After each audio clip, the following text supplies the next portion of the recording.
علمتنا إنك أنت العليم الحكيم. أعوذ بالله من الشيطان الرجيم. بسم الله الرحمن الرحيم. وإذا قيل لهم اتبعوا ما أنزل الله قالوا بل نتبع ما ألفينا عليه آباءنا أولو كان آباؤهم لا يعقلون شيئا ولا يهتدون ومثل الذين كفروا كمثل الذي ينعق بما لا يسمع إلا دعاء ونداء صم بكم عمي فهم لا يعقلون. صدق الله العظيم. سورۃ البقرہ کی آیت نمبر 170 تک ہم پہنچے تھے اور اسی آیت کا درس چل رہا تھا کہ جب نافرمانوں سے مشرکوں سے یہ کہا جاتا ہے کہ اتبعوا ما انزل اللہ، کہ تم پیروی کرو اس چیز کی جو اللہ نے اتاری ہے، یعنی ان احکامات پر چلو، اس طریقے پر چلو جو طریقہ اللہ تبارک و تعالیٰ نے اتارا ہے، نازل کیا ہے. اللہ کی کتاب کی پیروی کرو، اللہ کی کتاب کے مطابق زندگی بسر کرو. قالوا بل نتبع ما الفینا علیہ آباءنا، تو وہ جواب میں یہ کہتے ہیں بل نتبع ما الفینا علیہ آباءنا، کہ نہیں، ہم قرآن کی پیروی نہیں کریں گے، قرآن کی اتباع نہیں کریں گے، رسول پاک صلی اللہ علیہ وسلم کی اتباع نہیں کریں گے. بل نتبع ما الفینا علیہ آباءنا، بلکہ ہم پیروی کریں گے اس راستے کی، اس طریقے کی جس پر ہم نے اپنے آباء و اجداد کو پایا، اپنے بڑوں کو پایا، اسی راستے پر ہم چلیں گے. ہم قرآن والے راستے کو اختیار نہیں کریں گے. گویا اللہ کے دین کے مقابلے میں انہوں نے اپنے آباء و اجداد کے طریقہ کار کو ترجیح دی اور یہ کہنے لگے اللہ کے دین کو ہم اختیار نہیں کریں گے، آباء و اجداد کا جو طریقہ ہے اسی کے مطابق زندگی بسر کریں گے. اس پر اللہ نے فرمایا اولو کان آباؤہم لا یعقلون شیئا ولا یہتدون، اور کیا اگر ان کے آباء و اجداد کچھ بھی عقل نہ رکھتے ہوں، وہ بے وقوف ہوں، احمق ہوں، ان کے پاس عقل ہو ہی نہ، ولا یہتدون، اور نہ وہ ہدایت یافتہ ہوں، وہ راہ راست پر بھی نہ چل رہے ہوں، تو پھر بھی یہ ان کے طریقے پر چلیں گے، ان کے راستے کی پیروی کریں گے، ان کے پیچھے چلیں گے. یہ تو بڑی ہی جو ہے وہ تعجب کی بات ہے کہ ان کے پاس عقل بھی نہیں، راہ راست بھی ان کے پاس نہیں ہے، پھر یہ ان کی پیروی کریں گے تو یہ بڑے نقصان کے اندر ہے. تو اس سے معلوم ہوا کہ اپنے گمراہ آباء و اجداد کے طریقے پر چلنا قرآن کے مقابلے میں، رسول پاک صلی اللہ علیہ وسلم کے فرمان کے مقابلے میں یہ خود گمراہی ہے. یہ کیا ہے؟ گمراہی ہے. لیکن اگر آباء و اجداد وہ حق پر ہوں، وہ حق پرست ہوں، وہ دین پر چلنے والے ہوں، تو پھر ان کے پیچھے چلنا یہی عین دین ہے. پھر ان کے پیچھے چلنا یہی عین دین ہے. کیوں؟ اس لیے کہ ان کی زندگی خود قرآن کے مطابق ہے، ان کی زندگی خود رسول پاک صلی اللہ علیہ وسلم کے فرمان کے مطابق ہے. ایسے لوگوں کے بارے میں تو سورہ طور میں اللہ نے فرمایا والذین آمنوا واتبعتهم ذریتهم بإیمان الحقنا بهم ذریتهم، والذین آمنوا، کہ وہ لوگ جنہوں نے ایمان لایا، واتبعتهم ذریتهم بإیمان، پھر ان کی آل اولاد نے ان کی پیروی کی ایمان کے ساتھ، یعنی جس طرح وہ ایمان کے راستے پر تھے، جس طریقے سے وہ دین کے راستے پر تھے، اسی راستے پر ان کی اولاد بھی چلتی رہی. تو الحقنا بہم ذریتہم، اللہ فرماتے ہیں ہم ان کی اولاد کو ان کے ساتھ ملا دیں گے. جب وہ دنیا سے جائیں گے عالم برزخ میں ملا دیں گے، یا عالم آخرت میں ہم ان کی اولاد کو ان کے ساتھ ملا دیں گے، ایک ہی درجے میں ہم دونوں کو کر دیں گے، بشرطے کہ ان کی اولاد نے ان کی پیروی کی ہو ایمان کے ساتھ. تو معلوم ہوا اگر آباء و اجداد دیندار ہیں اور راہ راست پر ہیں، پھر ان کی پیروی کرنے میں کوئی قباحت نہیں ہے. میں نے میں نے کل عرض کیا تھا کہ کچھ سطحی علم رکھنے والے لوگ اس آیت کے ذریعہ سے استدلال کرتے ہیں، جو معروف ائمہ کرام کی تقلید ہے اس کو بھی گمراہی بتاتے ہیں اور کہتے ہیں یہ جو امام اعظم ابو حنیفہ علیہ الرحمہ کے بتائے ہوئے مسائل ہیں، یا امام شافعی رحمہ اللہ کے، امام مالک رحمہ اللہ کے، امام احمد بن حنبل رحمہ اللہ کے، یہ بھی جو ہے وہ گمراہی ہے جو ان لوگوں کی تحقیق پر چلتا ہے، ان کی پیروی کرتا ہے۔ یہ جو موجودہ کہاں ائمہ کی تقلید کرنے والے یہ بھی کیا ہیں؟ گمراہ ہیں۔ یہ لوگ کم علمی کی وجہ سے یہ بات کہہ رہے ہیں، ورنہ ائمہ کرام امام اعظم ابو حنیفہ علیہ الرحمہ، امام مالک رحمہ اللہ، امام شافعی رحمہ اللہ، امام احمد بن حنبل رحمہ اللہ، یہ سارے ائمہ وہ لوگ ہیں جنہوں نے قرآن و حدیث کو مضبوطی کے ساتھ سیکھا اور پھر قرآن اور حدیث کے اندر گھس کر انہوں نے مسائل کو مستنبط کیا، جو مسائل بکھرے ہوئے تھے ان کو ایک جگہ کر دیا اور ایک جگہ کر کے ہمیں دے دیا۔ انہوں نے تو آسانی پیدا کی ہے، وہ قرآن اور حدیث کے خلاف کوئی بات نہیں کہتے ہیں، اور جب قرآن اور حدیث کے خلاف کوئی بات نہیں کہتے ہیں پھر ان کی تقلید یہ قرآن اور حدیث کے مقابلے میں نہیں ہے بلکہ یہ عین قرآن اور حدیث کے مطابق ہے، موافق ہے، اس کے مقابلے میں نہیں ہے۔ ان بیچاروں کو دھوکہ لگ گیا اور وہ یہ کہتے ہیں کہ نہیں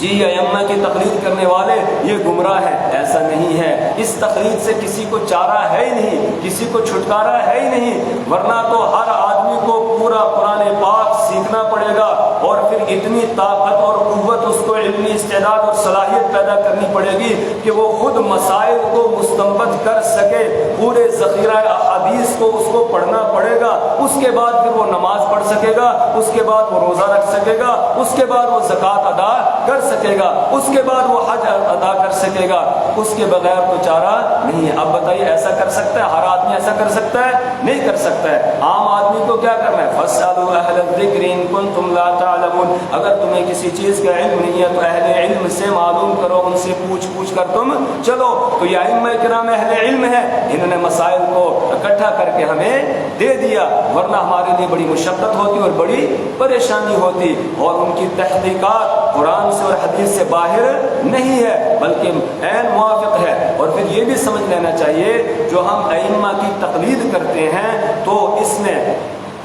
وہ مسائل جو قرآن اور حدیث کے اندر منصوص ہیں، جو قرآن اور حدیث کے اندر واضح ہیں، صریح ہیں، ان میں ہم اماموں کی تقلید نہیں کرتے ہیں۔ صرف اتنی بات ہے کہ امام نے بتا دیا یہ مسئلہ قرآن کی فلانی آیت میں ہے، یہ والا مسئلہ جو ہے فلانی حدیث سے ثابت ہو رہا ہے، اتنی انہوں نے ہمیں رہنمائی کر دی، ورنہ ہم جو پیروی کرتے ہیں وہ قرآن کی کرتے ہیں اور حدیث کی کرتے ہیں، ان کی اس مسئلے میں پیروی نہیں ہوتی نہیں ہے، پیروی ہو ہی نہیں سکتی ہے، قرآن اور حدیث سے باہر ہے ہی نہیں۔ البتہ تین قسم کی باتیں ہیں، تین قسم کے مسائل ہیں جن میں اماموں کی تقلید کے بغیر چارہ نہیں ہے۔ اتنے تین قسم کے مسائل ہیں جن میں اماموں کی تقلید کے بغیر چارہ کار نہیں ہے۔ نمبر ایک، بعض مسائل ایسے ہوتے ہیں کہ جن میں روایات دو قسم کی آ گئی، اب ان میں سے کس روایت پر ہم عمل کریں گے؟ ایک عام آدمی، اس کے لیے بڑا مشکل ہے وہ اس روایت پر عمل کرے یا اس روایت پر عمل کرے، اس روایت کو لے یا اس روایت کو لے، اس کے لیے بڑا مشکل مسئلہ ہے۔ اب اس میں جو ماہر فن ہوگا اس کی طرف ہمیں رجوع کرنا ہوگا، اہل علم کی طرف رجوع کرنا ہوگا، ان سے پوچھنا ہوگا کہ اس میں سے کون سی حدیث ناسخ ہے، کون سی حدیث منسوخ ہے، کس پر ہم عمل کریں، کس پر ہم عمل نہ کریں۔ اور ائمہ جو ہے یہ احادیث کو سب کو جمع کرتے ہیں، جمع کرنے کے بعد جہاں تک ممکن ہو تمام احادیث پر عمل کرنے کی کوشش کرتے ہیں، اور لیکن جہاں دونوں حدیثوں کو ایک ساتھ لے کے دونوں روایتوں کو اور عمل نہیں ہوتا ہے پھر کسی ایک روایت کو وہ ترجیح دیتے ہیں۔ اس کے لیے وہ دیکھتے ہیں، معلوم کرتے ہیں کہ رسول پاک صلی اللہ علیہ وسلم کا پہلا عمل کون سا ہے، آخری عمل کون سا ہے۔ اگر پتہ چل جاتا ہے کہ یہ آخری عمل ہے اور وہ پہلا ہے تو وہ کہتے ہیں کہ جو بعد والا عمل ہے یہ ہمیں اختیار کرنا ہے، گویا جو پہلے والا عمل تھا وہ منسوخ ہو گیا ہے، اب یہ دوسرے والا جو ہے اس کو ہم لیں گے۔ مثال کے طور پر کچھ روایات سے ثابت ہوتا ہے نماز کے دوران بات کی جا سکتی ہے، نماز کے دوران بات کرنے سے نماز ٹوٹے گی نہیں۔ خود رسول پاک صلی اللہ علیہ وسلم نے نماز پڑھائی، 2 رکعت پر آپ آپ نے سلام پھیر دیا، اس کے بعد آپ کھڑے ہو گئے اور حجرے کی طرف جانے لگے۔ حضرت ذوالیدین رضی اللہ تعالیٰ عنہ کھڑے ہو گئے، عرض کیا کہ اقصرت الصلاۃ ام نسیت یا رسول اللہ، اے اللہ کے رسول نماز کم کر دی گئی، آج کے بعد ہم نے 2 ہی رکعتیں پڑھنی ہیں یا آپ بھول گئے ہیں؟ آپ نے فرمایا نہ نماز کم ہوئی ہے نہ میں بھولا ہوں۔ انہوں نے کہا یا رسول اللہ کچھ تو ہوا ہے۔ آپ نے سیدنا ابوبکر صدیق، سیدنا فاروق اعظم رضی اللہ تعالی عنہما کی طرف دیکھا، انہوں نے کہا یا رسول اللہ آج آپ نے 2 ہی رکعت پر سلام پھیر دیا ہے۔ آپ آئے 2 رکعت آگے پڑھائی، آخر میں سجدہ سہو کیا، بیچ میں باتیں ہوئی اور نماز اسی طریقے سے ہو گئی۔ دوسری روایات ہیں جن سے یہ ثابت ہوتا ہے کہ نماز کے اندر بات نہیں کر سکتے ہیں، نماز میں بات کرنا منع ہے۔ اب فقہاء کرام نے دونوں روایات کو رکھا، اس کے بعد انہوں نے یہ فیصلہ کیا جو بات کرنے والی روایت ہے وہ پہلے کی ہے اور جس میں منع کیا گیا ہے وہ بعد کی ہے، جس میں منع کیا گیا وہ روایت بعد کی ہے۔ تو بس انہوں نے یہ مسئلہ بتا دیا، اب نماز کے دوران بات چیت کرنے کی اجازت نہیں ہے۔ اب اگر کوئی آدمی اس روایت کو لے کر نماز میں بات کرے گا اور کہے گا نہیں رسول پاک صلی اللہ علیہ وسلم اور صحابہ نے بات کی اور پھر نماز پوری دہرائی نہیں بلکہ آگے انہوں نے پڑھی ہے میں بھی ایسے کروں گا، تو یہ گمراہی ہے۔ یہ کیا ہے؟ گمراہی ہے۔ اس میں ہمیں اماموں کی بات لینی ہوگی، جو انہوں نے فیصلہ کیا اس کو لینا ہوگا۔ اسی طریقے سے رسول پاک صلی اللہ علیہ وسلم نے نماز میں رفع یدین کیا اور وہ بھی روایات ہیں جن میں یہ ہے کہ صرف رسول پاک صلی اللہ علیہ وسلم نے تکبیر تحریمہ کے وقت رفع یدین کیا، اس کے بعد نہیں کیا۔ کچھ روایات میں ہے تکبیر تحریمہ کے وقت بھی کیا اور پھر رکوع میں جاتے ہوئے کیا، رکوع سے اٹھنے کے بعد بھی آپ نے کیا۔ کچھ روایات میں ہے تیسری رکعت کے شروع میں بھی آپ نے رفع یدین کیا۔ کچھ روایات میں ہے ہاتھ اٹھاؤ اور جھکاؤ کے وقت آپ رفع یدین کرتے تھے، ہاتھوں کو ایسے اوپر اٹھاتے تھے، اشارہ کرتے تھے ہاتھوں سے۔ تو اب تمام روایات ہیں، امام اعظم ابو حنیفہ علیہ الرحمہ نے ان تمام روایات کو جمع کیا۔ جمع کرنے کے بعد جب غور و فکر کیا تو وہ اس نتیجے پر پہنچے پہلے نماز میں ہر جگہ رفع یدین تھا، ہر اٹھاؤ اور جھکاؤ کے وقت رفع یدین تھا۔ پھر آہستہ آہستہ اس میں کمی ہوتی گئی اور جب کمی ہوتی گئی تو آپ نے 3 جگہ بھی کیا، پھر 2 جگہ بھی کیا اور آخر میں پھر آپ نے 1 جگہ کیا۔ اس لیے امام اعظم ابو حنیفہ علیہ الرحمہ نے فرمایا کہ آپ صرف تکبیر تحریمہ کے وقت رفع یدین کریں گے، اس کے بعد ہم رفع یدین نہیں کریں گے۔ کیوں؟ اس لیے کہ تمام روایات کو انہوں نے سامنے رکھ کر یہ نتیجہ نکالا، اور ساتھ ہی وہ یہ بھی کہتے ہیں کہ افضل اور بہتر یہی ہے کہ آدمی سکون کے ساتھ نماز پڑھے، زیادہ ہاتھوں کو اوپر اٹھائے نہیں، لیکن اگر کوئی رفع یدین کرتا ہے نماز اس کی بھی ہو گئی۔ ان کے یہاں افضل یہ ہے کہ رفع یدین نہ کرے۔ امام شافعی رحمہ اللہ انہوں نے تمام روایات کو سامنے رکھا، غور و فکر کیا، اس کے بعد انہوں نے دیکھا کہ ایک روایت ان کو زیادہ مضبوط لگ رہی ہے، رکوع میں جانے سے پہلے رفع یدین کرو، رکوع سے اٹھنے کے بعد رفع یدین کرو۔ بس انہوں نے اس روایت کو لے لیا اور انہوں نے کہا کہ یہ 3 جگہ رفع یدین ہوگا، ایک تو تکبیر تحریمہ کے وقت، ایک رکوع میں جانے سے پہلے، ایک رکوع سے اٹھنے کے بعد ہوگا۔ تو اب اس طرح کی جو روایات ہوتی ہیں اس میں آدمی کے لیے خود فیصلہ کرنا مشکل ہوتا ہے، اس میں مہارت کی ضرورت ہے۔ اس میں ہم کسی امام کی اس ترجیح والی بات کو لیتے ہیں، لیکن عمل تو رسول پاک صلی اللہ علیہ وسلم کا ہے، پیروی امام کی نہیں ہے بلکہ کس کی ہے؟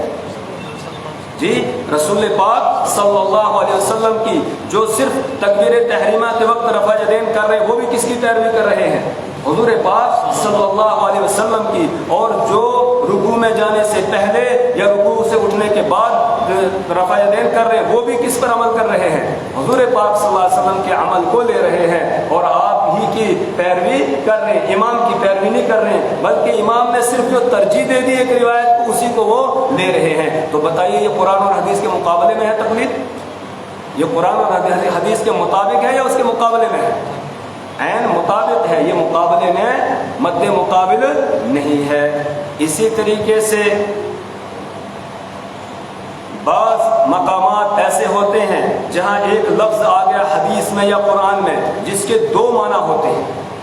جس لفظ کے 2 معنی ہوتے ہیں۔ اب کون سے معنی کو ہم لیں گے کس پر ہم عمل کریں گے؟ اس کے لیے ہر آدمی کے بس میں یہ بات نہیں ہے. اس میں جو ماہر فن ہے اس کی طرف ہمیں رجوع کرنا پڑے گا کہ یہاں ان دونوں معنوں میں سے کون سا معنی ہم لیں گے. مثال کے طور پر قرآن پاک میں ہے وَالْمُطَلَّقَاتُ يَتَرَبَّصْنَ بِأَنفُسِهِنَّ ثَلَاثَةَ قُرُوء، کہ وہ عورتیں جن کو طلاق دے دی جائے وہ 3 قروء تک اپنے آپ کو روک کر رکھے. 3 قروء تک وہ اپنے آپ کو روک کر رکھے. اب یہ جو قروء ہے اس کے 2 معنی ہیں. ایک معنی اس کے طہر ہے یعنی طہارت کا زمانہ، عورت کا پاکی کا زمانہ. دوسرے معنی اس کے حیض کے ہیں یعنی عورت کی ناپاکی کا زمانہ. یہ ازداد میں سے ہے یعنی ایسا لفظ ہے جس کے 2 معنی ہیں اور دونوں ایک دوسرے کی ضد ہے. عورت کو مہینے میں کچھ دن پاکی کے ہوتے ہیں، کچھ ناپاکی کے ہوتے ہیں. تو قروء کے معنی پاکی کے بھی ہیں اور ناپاکی کے بھی ہیں. اب یہاں ہم کون سے معنی لیں گے کہ وہ 3 ناپاکیوں تک اپنے آپ کو روک کر رکھے یا 3 پاکیوں تک اپنے آپ کو روک کر رکھے؟ امام اعظم ابو حنیفہ علیہ الرحمہ نے اس آیت کریمہ پر غور و فکر کیا اور جو اس سلسلے کی احادیث تھی ان احادیث کو جمع کیا، ان کو سامنے رکھا. سامنے رکھنے کے بعد انہوں نے فیصلہ کیا یہاں ہم ناپاکی کے معنی لیں گے اور یہ کہیں گے کہ جس عورت کو طلاق ہو جائے وہ 3 حیض تک اپنے آپ کو روک کر رکھے عدت گزارے گی. 3 حیض کے بعد اس کی عدت پوری ہو گئی، اب وہ دوسری جگہ نکاح کرنا چاہے تو کر سکتی ہے. 3 ماہواری تک اس کو اپنے آپ کو روک کر رکھنا ہے. یہ امام صاحب نے معنی لے لیا. امام شافعی رحمہ اللہ ہے انہوں نے غور و فکر کیا اور انہوں نے غور و فکر کرنے کے بعد یہ نتیجہ نکالا کہ ناپاکی کے ایام نہیں بلکہ پاکی کے ایام مراد دیے جائیں گے کہ جس عورت کو طلاق ہو جائے وہ 3 پاکیوں کے ایام جو ہے وہ گزارے اور اس کے بعد اس کی عدت پوری ہو جائے گی. یعنی وہ طہر کے پاکی کے معنی یہاں مراد لیتے ہیں. اور وہ کیسے مراد لیتے ہیں؟ وہ کہتے ہیں یہاں ہے ثلاثۃ قروء. ثلاثۃ قروء، ثلاثۃ کا لفظ مؤنث ہے عربی گرامر کے اعتبار سے اور قروء کا لفظ جو ہے وہ مذکر ہوگا. وہ کیا ہوگا؟ مذکر. اور اس کے جو 2 معنی ہیں حیض اور طہر، اس میں سے حیض کے معنی جو ہے یہ مؤنث استعمال ہوتے ہیں اور طہر کے معنی پاکی کے یہ ہوتے ہیں مذکر استعمال ہوتے ہیں. اس لیے انہوں نے کہا مذکر والا جو معنی ہے طہر کا وہ مراد لیں گے. امام اعظم ابو حنیفہ علیہ رحمہ فرماتے ہیں نہیں، دوسری ایک جگہ جو باندھی ہے اس کی عدت کو رسول پاک صلی اللہ علیہ وسلم نے بیان فرمایا ہے کہ اس کی عدت جو ہے عدت طلاق الامۃ اثنتان و عدتها حیضتان، کہ باندھی کی طلاقیں 2 ہی ہیں اور اس کی عدت جو ہے 2 حیض ہے. تو جب باندھی کی عدت 2 حیض ہے تو آزاد عورت کی عدت 3 حیض ہوگی. یعنی اس کی عدت میں حیض کا اعتبار ہو رہا ہے تو پھر یہاں بھی حیض کا اعتبار کیا جائے گا. باندھی کی عدت میں حیض کا اعتبار ہے تو جو آزاد عورت ہے اس میں بھی حیض ہی کا اعتبار ہوگا. اس طرح انہوں نے مراد لے لیا. اب ہم اگر طہر کا معنی مراد لیتے ہیں یا ہم مراد لیتے ہیں کون سا معنی ناپاکی والا حیض کا معنی مراد لیتے ہیں تو امام نے تو صرف ہماری رہنمائی کی لیکن ہم جو عمل کر رہے ہیں وہ کس پر کر رہے ہیں؟ قرآن اور حدیث پر عمل کر رہے ہیں. اس سے باہر ہم نکل نہیں رہے ہیں. تیسری قسم ان مسائل کی ہے جن میں ہم اماموں کی پیروی کرتے ہیں، ان کی تقلید کرتے ہیں. وہ نو پیش آمدہ مسائل ہیں جو آئے دن پیش آتے رہتے ہیں زمانے کے اعتبار سے. اب مثال کے طور پر پہلے زمانے میں یہ مائک سسٹم نہیں تھا، تو جب یہ مائک سسٹم آ گیا اس کے بعد مسئلہ پیدا ہو گیا کہ اب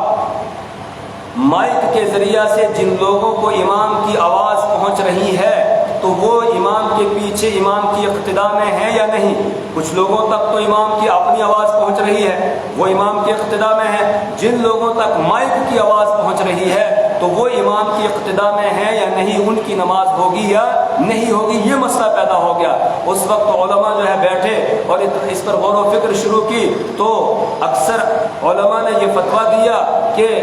اس کے ذریعہ سے نماز ہو جائے گی. کیوں ہو جائے گی؟ اس لیے کہ یہ صرف امام کی اصلی آواز کو بڑھانے کا کام دیتا ہے. یہ مائک کی اپنی آواز ہوتی نہیں ہے، یہ آواز کو صرف تھوڑا سا بلند کر دیتا ہے، بس اس کا اتنا کام ہے. اور اصل امام ہی کی آواز ہے جو لوگوں تک پہنچ رہی ہے. کچھ لوگوں نے کہا کہ نہیں، اس کی آواز ایسے جیسے ریڈیو کی آواز ہو کہ ریڈیو اسٹیشن کہیں ہوتا ہے اور ریڈیو کہیں لگاتے ہیں تو وہ وہاں پر بھی آدمی کہیں ہوتا ہے، وہاں آواز آ رہی ہوتی ہے. تو یہ جو آواز آ رہی ہوتی ہوتی ہے ریڈیو کے ذریعے سے، یہ وہ ریکارڈنگ والی آ رہی ہوتی ہے، یہ اصلی آواز آدمی کی اس وقت کی ہوتی نہیں ہے۔ تو آیا اقتدا صحیح ہوگی یا نہیں ہوگی؟ کچھوں نے کہا اقتدا صحیح نہیں ہے،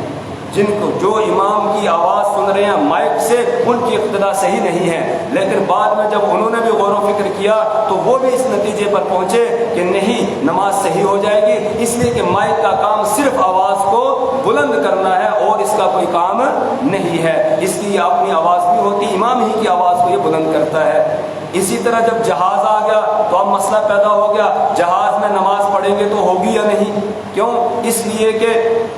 سجدے کی تعریف ہے وضع الجبہۃ علی الارض، اپنی پیشانی کو زمین پر رکھنا، تو جہاز تو فضا میں ہوتا ہے، تو اب اس میں نماز ہوگی یا نہیں ہوگی؟ تو اس طرح کے جو نئے مسائل پیش آتے ہیں ان کے بارے میں جو ہے وہ غور و فکر کی جائے، اور پھر جس نتیجے پر علماء پہنچتے ہیں، جو وہ مسئلہ بتاتے ہیں، عوام پھر اسی کے مطابق عمل کریں گے۔ اگر خود سے اس میں کوئی تحقیق کرنا چاہیں گے تو ہر آدمی کی بس کی بات نہیں ہوتی ہے۔ تو اس طرح کے جو نوپیش آمدہ مسائل جو قرآن اور حدیث کے اندر منصوص نہیں ہے، ظاہری طور پر جو ہے ہم نے سامنے نظر نہیں آتے ہیں، وہ قرآن اور حدیث میں ڈبکی لگا کر، گہرائی میں غوطہ لگا کر پھر وہاں سے ان مسائل کو مستنبط کرنا پڑتا ہے۔ تو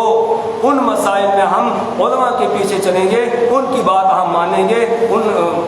خود سے اگر عمل کرنا چاہیں گے تو ہمارے لیے مشکل کھڑی ہو جائے گی۔ تو یہ تین قسم کے مسائل ہوتے ہیں جن میں ہم ائمہ کی یا علماء کی بات کو مانتے ہیں، ورنہ ہم براہ راست قرآن اور حدیث ہی کی پیروی کر رہے ہوتے ہیں۔ اور ان تین مسائل میں بھی اگر دیکھا جائے تو یہ بھی قرآن اور حدیث کی پیروی ہے، یہ بھی ان اماموں کی پیروی اور ان کی تقلید نہیں ہے۔ انہوں نے صرف بتا دیا کہ یہ مسئلہ یہاں سے ایسے نکلا ہے، بس اس طرح تم نے عمل کرنا ہے، اتنا کام ان کا ہے اور کوئی کام نہیں ہے۔ لیکن وہ بیچارے، ان کی سمجھ میں بات نہیں آتی، وہ یہ کہتے ہیں کہ نہیں دیکھو جی، یہ حضور پاک صلی اللہ علیہ وسلم کی پیروی کو چھوڑ رہے ہیں اور امام اعظم ابو حنیفہ کی بات کو مان رہے ہیں، یہ فلاں کو مان رہے ہیں۔ وہ کیا کرتے ہیں، جو دو طرح کی حدیث ہوتی ہیں تو ان میں سے وہ والی حدیث پیش کریں گے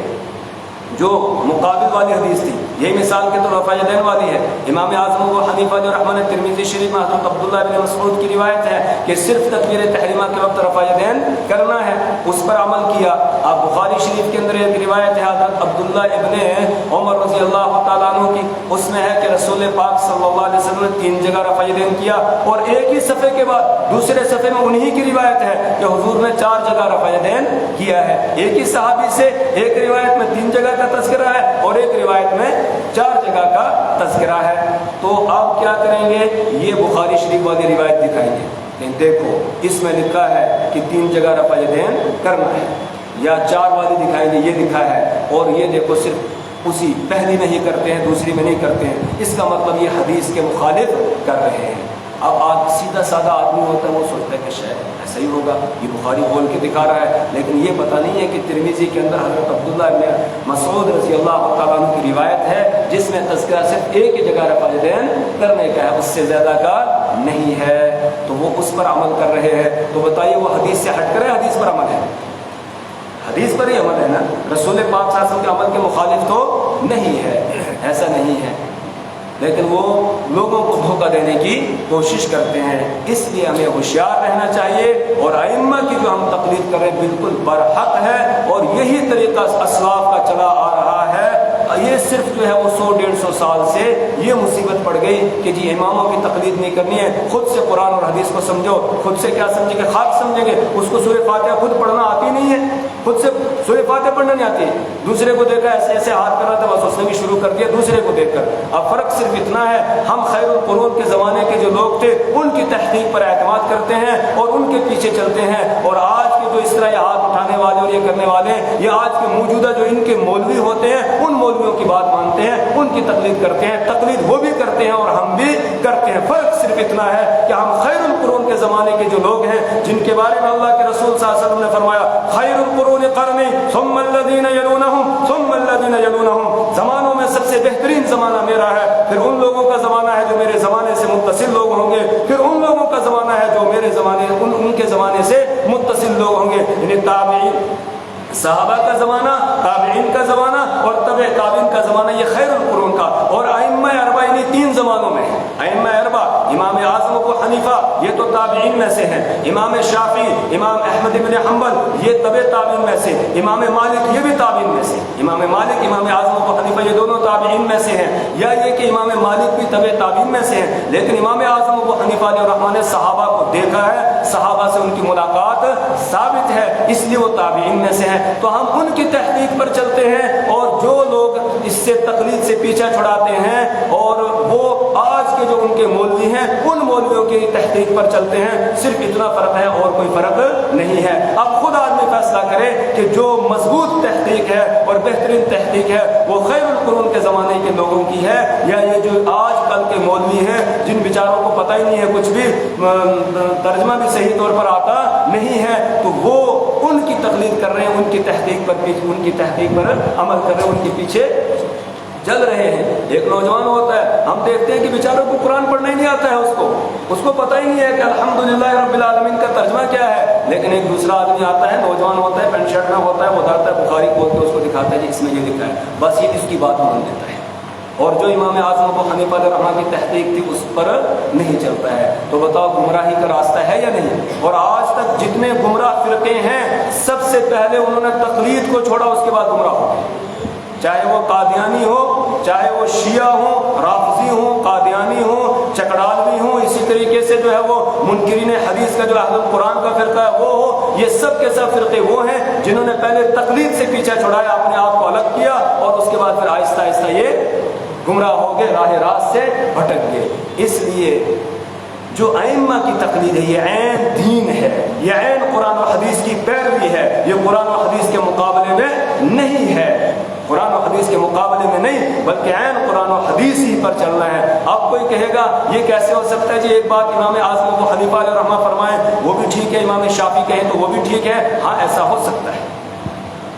دونوں کی تحقیق ٹھیک ہے، اور ہم مانتے ہیں کہ چاروں ائمہ برحق ہے، اور انہوں نے جو بتایا بالکل کیا ہے، صحیح ہے۔ اب کسی ایک امام کی بھی آدمی تقلید کر لے گا، وہ رسول پاک صلی اللہ علیہ وسلم کی پیروی کر رہا ہے، قرآن و حدیث کی پیروی کر رہا ہے، اس کی تحقیق پر وہ عمل کر رہا ہے۔ اس کی مثال ایسے دیتے تھے ہمارے استاد، جیسے یہاں ایک چشمہ ہے اور اس کی نہریں ہیں، ایک ادھر جا رہی ہے، ایک ادھر جا رہی ہے، ایک ادھر جا رہی ہے، ایک ادھر جا رہی ہے، تو چشمہ ایک ہے، نہریں الگ الگ ہیں، اس نہر سے پینے والا بھی اسی چشمے کا پی رہا ہے، اس نہر سے پینے والا بھی اسی چشمے سے پی رہا ہے، اس نہر سے پینے والا یہ بھی اسی چشمے سے پی رہا ہے، ادھر سے پینے والا یہ بھی اسی چشمے سے پی رہا ہے، یہ الگ الگ نہیں ہے، ایک ہی چشمے سے 4 نہریں گویا نکلی ہوئی ہیں۔ تو لہذا جو امام اعظم ابو حنیفہ علیہ الرحمہ کی تقلید کرتا ہے، ان کی تقلید کا مطلب ان کی تحقیقات پر عمل کرتا ہے، وہ بھی جو ہے اسی چشمے سے یعنی قرآن و حدیث پر عمل کر رہا ہے۔ جو امام شافعی رحمہ اللہ کی تحقیق پر چل رہا ہے وہ بھی اسی پر، جو امام احمد بن حنبل رحمہ اللہ کی تحقیق پر چل رہا ہے وہ بھی اسی چشمے سے جو ہے وہ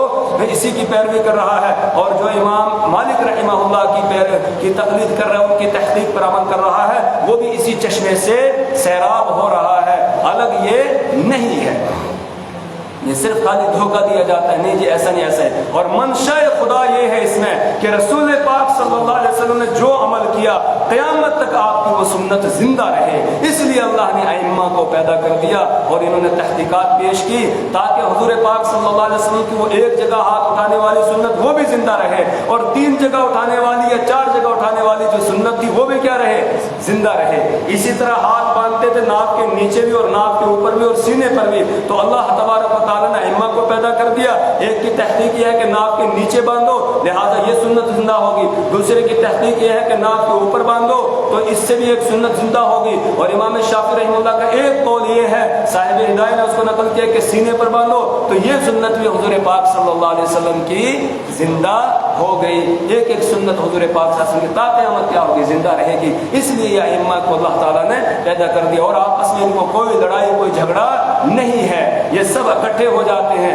البتہ جھگڑا وہ کرتے ہیں جو ان چاروں سے پیچھا چھڑاتے ہیں اور کہتے ہیں نہیں ہم جو ہے خود سمجھیں گے قرآن و حدیث کو۔ ڈاکٹری کی کتاب پڑھنے کے لیے جانا پڑتا ہے استاد کے پاس، دوسری کتابیں کوئی بھی فن ہو سیکھنے کے لیے کسی نہ کسی ماہر کے پاس جاتے ہیں، اور قرآن اور حدیث اتنے سستے ہو گئے ہیں کہ ان کو ہر آدمی خرید کر جو ہے خود پڑھنے لگے اور خود کہے کہ میں سمجھ رہا ہوں، تو یہ غلط فہمی ہے اور یہ بے دینی ہے، یہ گمراہی ہے، اللہ امت سے اس کی حفاظت فرمائے۔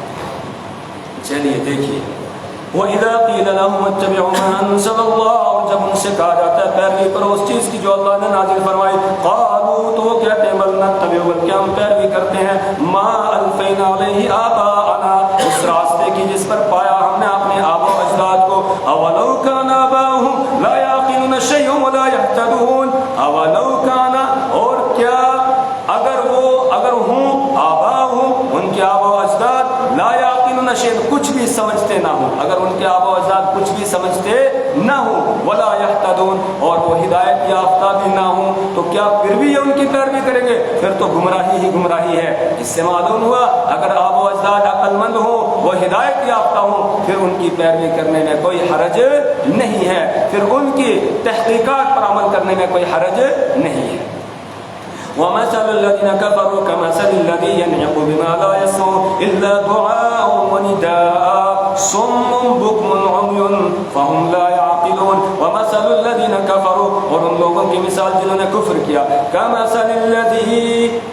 اس آدمی کی طرح ہے، الَّذِي يَنْعِقُ کہ جو چلا رہا ہو، چیخ رہا ہو، بِمَا لَا يَسْمَعُ إِلَّا دُعَاءً وَنِدَاءً جو چلا رہا ہو ایسی چیز کے سامنے کہ جو سنتی نہیں ہے، الا دعاء و نداء مگر صرف پکار اور آواز، صرف پکار اور آواز۔ تو ان کی مثال کہا ایسے ہے جیسے بھینسیں ہوں، گائے ہوں، بکریاں ہوں یا کچھ اور جانور ہوں، اور ایک آدمی ان کے سامنے آ کر جانوروں کے سامنے کوئی تقریر کرتا ہے زبردست دھویں دار، تو جانوروں کو کیا سمجھ میں آئے گا؟ صرف آواز اور پکار جیسے ان کی سمجھ میں آئے گی، باقی یہ کیا کہہ رہا ہے وہ ان کی سمجھ میں بات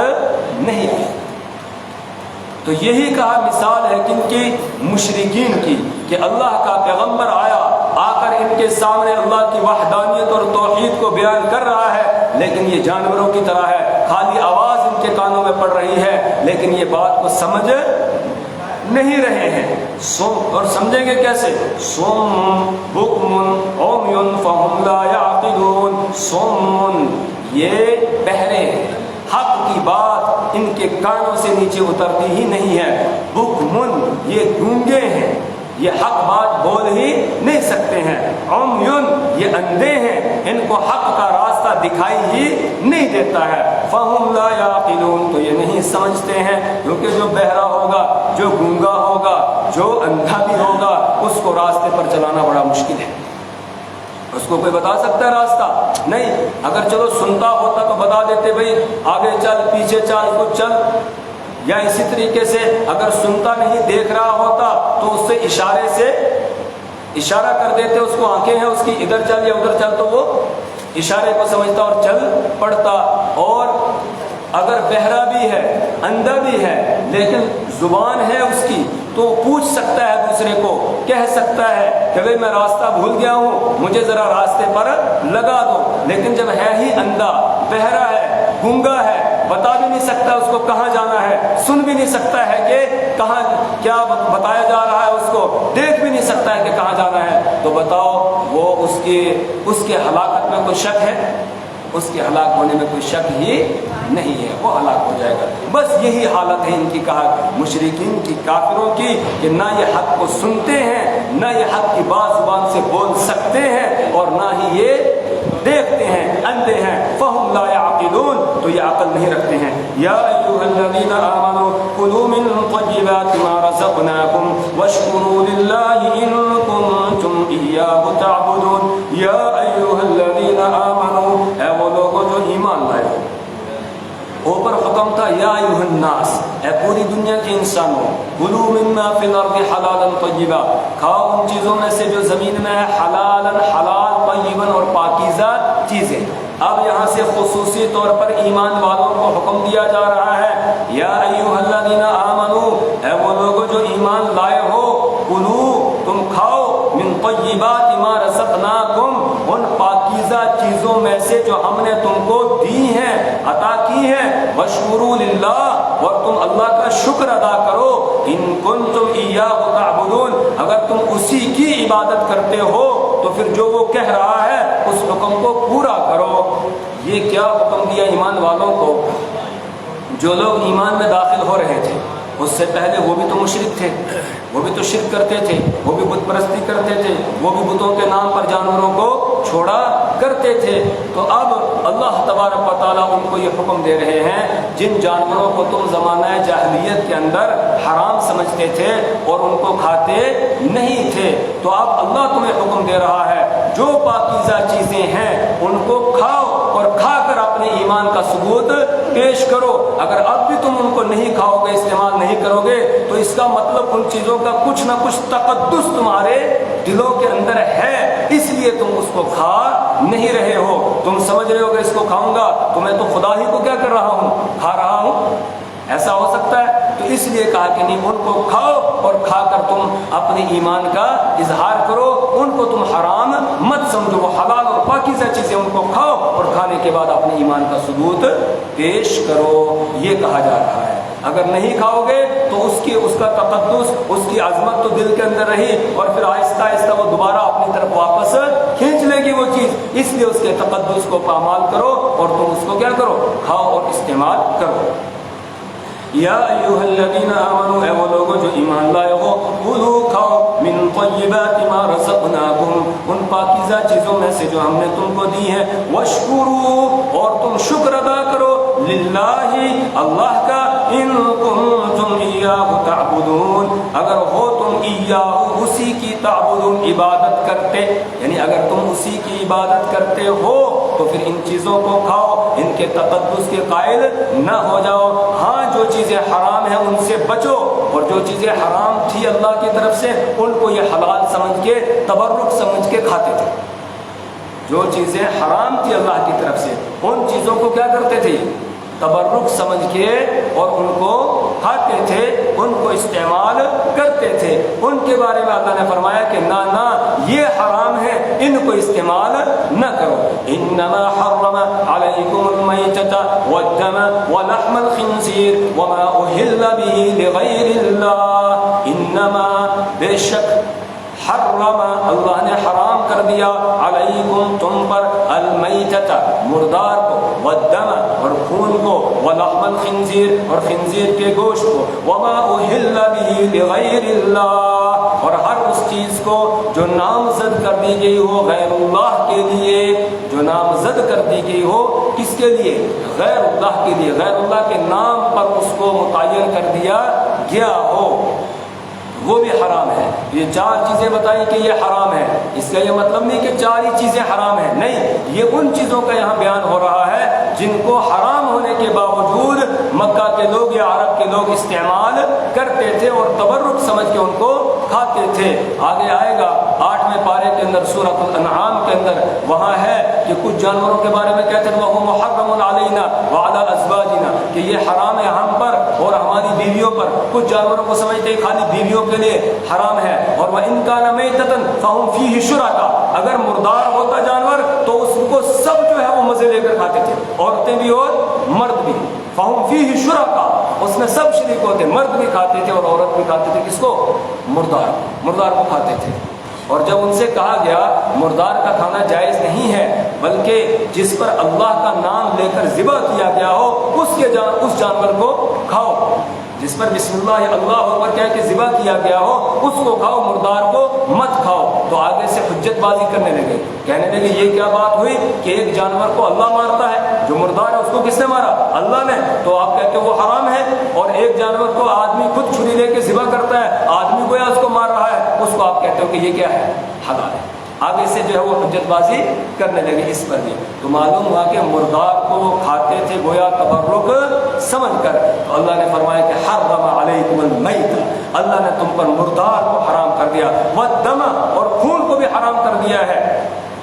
خون کو کیا کرتے تھے،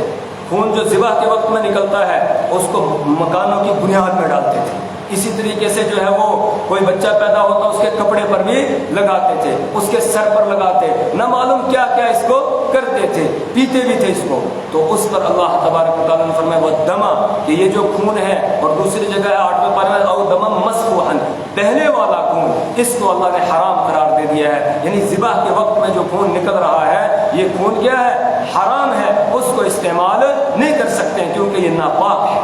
وَلَحْمَ الْخِنْزِيرِ، اور خنزیر کے گوشت کو اس نے حرام قرار دیا ہے۔ کچھ قومیں ایسی ہیں جو خنزیر کو متبرک سمجھ کے کھاتی ہیں، استعمال کرتی ہیں۔ اللہ نے فرمایا وَلَحْمَ الْخِنْزِيرِ، خنزیر کا گوشت بھی حرام، بلکہ خنزیر تو نجس العین ہے، اس کے جسم کا کوئی حصہ جو ہے اس کو استعمال کرنا جائز نہیں ہے، یہاں تک کہ اس کے بال وہ بھی استعمال نہیں کر سکتے، اس کی کھال وہ بھی نہیں، اس کی ہڈی کچھ بھی اس کا استعمال کرنے کے قابل نہیں ہے، اس کو نجس العین کہا جاتا ہے۔ باقی اگر بکری کسی کی مر جاتی ہے،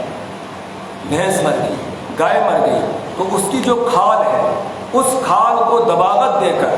استعمال کیا جا سکتا ہے، دباغت دینے سے وہ پاک ہو جائے گی، مردار کی کھال بھی دباغت دینے سے پاک ہو جائے گی، اس کو استعمال کر سکتے ہیں، لیکن خنزیر کے جسم کا کوئی حصہ استعمال کرنا جائز نہیں ہے۔ ایک بکری بڑی موٹی تازی تھی، مر گئی، اس کو کچھ لوگ گھسیٹ کے لے جا رہے تھے، رسول پاک صلی اللہ علیہ وسلم گزرے، آپ صلی اللہ علیہ وسلم فرمایا کہ کیا ہو گیا؟ یعنی یا رسول اللہ مردار ہے، آپ نے فرمایا مجھے بھی نظر آ رہا ہے کہ مردار ہے، لیکن تم اس کو کہاں لے جا رہے ہو؟ کہا پھینکنے کے لیے، تو آپ نے فرمایا کہ اس کی جو کھال ہے اس کو اتار کے دباغت دے کے تم نے کیوں فائدہ نہیں اٹھا لیا؟ کہا اس کی کھال کو اتار لیتے، اتارنے کے بعد اس کو دباغت دیتے، دباغت دینے کے بعد یہ پاک ہو جاتی، پھر تم اس کو استعمال کر سکتے تھے، اس سے نفع اٹھا سکتے تھے، لیکن خنزیر کی کسی بھی چیز سے نفع اٹھانے کی اجازت نہیں ہے۔ چوتھے نمبر پر فرمایا وَمَا أُحِلَّ بِهِ لِغَيْرِ اللَّهِ، اور ہر وہ چیز چاہے وہ جانور ہو، چاہے وہ اناج ہو، چاہے وہ روپے پیسے ہوں، جو نامزد کر دیے گئے ہوں غیر اللہ کے لیے۔ نامزد کرنے کا مطلب کیا ہے؟ مشرکین کیا کرتے تھے؟ کوئی جانور ہوا، کوئی مرغا، کوئی بکرا، کوئی بکری جو ہے وہ بت کے نام کا متعین کر دیتے تھے کہ اس کو وہاں لے کر ذبح کرنا ہے، پھر اس کو پالتے، جب وہ اچھا خاصا ہو جاتا اس کے بعد لے کر وہاں پر اس کو اس بت کے پاس ذبح کرتے، اور ذبح کرنے کے بعد اس کو پھر بانٹتے، پھر تبرک سمجھ کے اس کو کھاتے۔ جس طریقے سے آج مسلمانوں کے اندر بھی ہے کہ بہت سارے پیر کے نام کا مرغا پالتے ہیں، بکرا پالتے ہیں، کسی زیارت کے نام کا پالتے ہیں، اور پھر وہاں لے کر ذبح کرتے ہیں، اور مقصد کیا ہوتا ہے کہ یہ زیارت والا خوش ہوگا اور میری فلانی تکلیف دور ہو جائے گی، پریشانی دور ہو جائے گی، میرے کاروبار کے اندر برکت ہوگی، اور اسی طرح مجھے اگر کوئی بیماری ہے تو اس سے شفا ہو جائے گی، تو اس کی خوشنودی مقصود ہوتی ہے، اس قبر والے کی، اس اللہ کے ولی کی خوشنودی مقصود ہوتی ہے، اس کے نام، اس لیے اس کے نامزد کر دیتے ہیں جانور کو اور لے کر وہاں ذبح کرتے ہیں۔ ایسا جو جانور ہوگا چاہے ذبح کرتے وقت اس پر اللہ کا نام لیا جائے،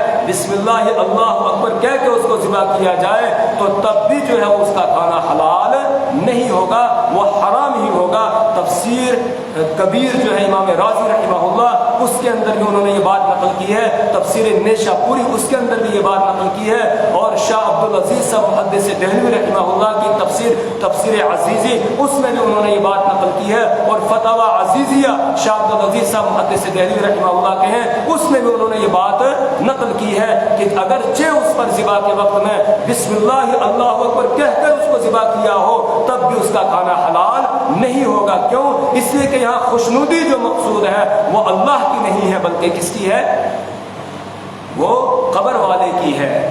وہ اس ولی کی ہے یا نبی کی ہے جس کی قبر کے اوپر اس کو ذبح کیا جا رہا ہے، اور جانور کو پیدا کیا ہے اللہ نے، لہذا یہ اللہ کے نام پر ذبح کیا جائے گا، کسی بندے کے، اس کی مخلوق کے نام پر اس کو ذبح کرنا یہ جائز نہیں ہوگا، یہ درست نہیں ہوگا۔ تو اس طرح کا جو جانور ہوگا اس کا کھانا حلال نہیں، بلکہ تفسیر کبیر کے اندر یہ بات لکھی ہے اگر کوئی آدمی یہ عمل کرے گا تو وہ مرتد ہو جائے گا، سارا مرتدن، یہ لکھا ہے وہ مرتد ہو جائے گا،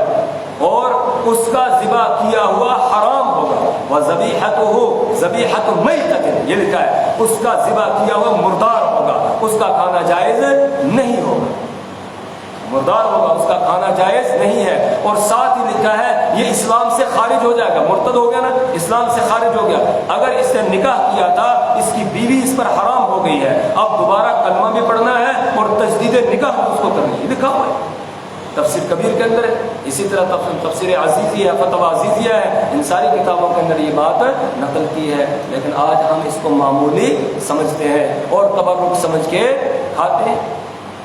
ہمارے لوگ ادھر اوپر وہ پنج پیر ہے، وہاں لے جاتے ہیں بکرا اور وہاں پر لے کر ذبح کرتے ہیں، نماز ایک نہیں پڑھتے ہیں، قرآن کا ایک الف بھی ان کو آتا نہیں ہے، بس یہی کام ہے۔ ادھر لے کے بکرا چکرا جو ہے ذبح کیا، چڑھا دیا، اور اس کے بعد کہتے ہیں کہ بس اب ہماری بخشش بھی ہو گئی اور سارے کام بھی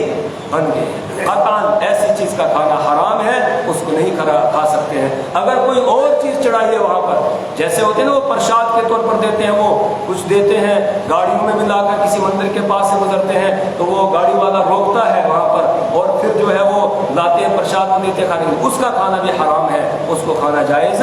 نہیں ہے۔ تو صرف جانور ہی کی بات نہیں ہے، جو چیز بھی غیر اللہ کے نام پر چڑھائی جائے گی، یہ یاد رکھنا، جو چیز بھی غیر اللہ کے نام پر چڑھائی جائے گی وہی یہاں مراد ہے۔ کہا کہ اس کو اللہ نے حرام قرار دے دیا، اس کا کھانا جائز نہیں ہے۔ ہاں ایک صورت ہے کھانے کی، وہ کون سی؟ فَمَنِ اسْتُرَّ غَيْرَ بَاغٍ وَلَا عَادٍ، تو مگر تو وہ شخص اسْتُرَّ جس کو مجبور کر دیا گیا ہے، مجبور ہو گیا ایک آدمی، ایسی جگہ ہے وہاں بس وہی چڑھاوا ہی ہے اور کچھ بھی وہاں پر نہیں ہے، یا مردار کا گوشت ہے یا جھٹکا ہے یا یہ کہ کیا کہتے ہیں اس کو خنزیر ہی کا گوشت ہے اور وہاں کچھ کھانے کے لیے مل ہی نہیں رہا ہے۔ اب اتنی شدت کی بھوک اس کو لگی ہے، اگر کوئی چیز نہیں کھائے گا تو مر جائے گا، جان اس کی بچے گی نہیں، تو پھر اس کو اجازت ہے اس حالت میں اپنی جان کو بچانے کے لیے معمولی سا اس میں سے اتنا کھا لے جس سے جان بچ سکے۔ پیٹ بھر کے نہیں کھائے گا کیا مزہ آ رہا ہے تو چلو اب 2 ٹائم کی کھا لو 3 ٹائم کی، نہیں، بلکہ صرف اتنا کھانے کی اجازت۔ 2 شرطیں یہاں لگائی ہیں، 2 شرطیں ہیں، ایک تو یہ غیر باغن، وہ مزے تلاش کرنے والا نہ ہو، مزے لے کر کھانے والا نہ ہو، مجبوری میں کھانے والا ہو، ولا عادن، اور وہ حد سے تجاوز کرنے والا نہ ہو، یعنی جتنی ضرورت ہے اتنا ہی کھائے، اس سے زیادہ کھانے والا نہ ہو۔ یہ اہم مسئلہ ہے، اس کی وجہ سے ہمارا ایمان بعض دفعہ ختم ہو جاتا ہے، ہمیں پتہ بھی نہیں چلتا ہے۔ وہ غیر مسلم ہوتا ہے، وہ مورتی کے اوپر لڈو چڑھاتا ہے، دوسری چیزیں چڑھاتا ہے، لا کر ہمیں دیتا ہے اور ہم اس کو کھا لیتے ہیں، حالانکہ وہ چڑھا ہوا ہے وہ کیا ہے؟ حرام ہے، اس کا کھانا درست نہیں ہے، جائز نہیں ہے۔